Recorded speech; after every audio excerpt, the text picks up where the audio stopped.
Would you like to introduce this one? You'd like me to do I'd it? like. You can leave this in, you know. Yeah, that's right. You can. I know. People like this kind of thing. I know. I like this kind of thing. Be now. Hi, my name is Sam Berkow, and I'm from SIA Acoustics, a division of RDA. And sitting with me here on the stage at Vic's Jazz Club in Las Vegas is Las Vegas native son, Richard Lenz, the founder of RealAcoustix. Hi, Richard. Hi. This video, short video topic is the BassMod Absorber. And the BassMod is a diaphragmatic absorber. It is. It uses a sheet of steel and effectively a spring or a resilient material behind it.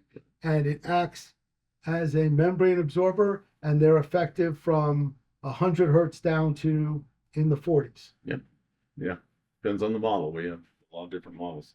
Yeah, bass absorption has been something I've been working on a lot the last 3 years. We've made bass absorbers since the beginning for 15 years, but I was never really comfortable with the way that they were tested, because there is technically no test for testing frequencies under 125 hertz. I should say an authorized test, like an ASTM or ISO test.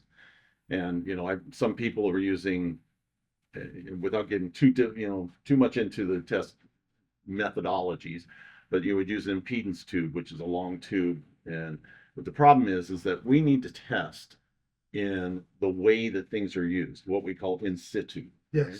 And this is where the BassMod differs from everything else out there, is it's actually tested well. We have developed, I'm on the ASTM committee, so we've developed a test for BassMods that makes it vastly different than everything else, because you can now trust what the real is. So when I'm looking for a low frequency absorber, and there are lots of applications, control room acoustics being a very big one.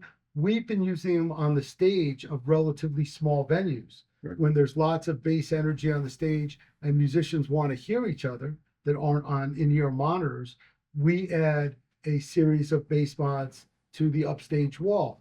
What we do is we pick a number of frequencies, and we'll say broadband for we'll pick 73 hertz and say make it as broad as you can. It might be half an octave wide, or 4/10 of an octave, or 3/4 of an octave. Or we'll say we're concerned about 55 to 62 hertz, and say make us one that's 57 hertz and is a quarter octave wide, or and we're able to get that.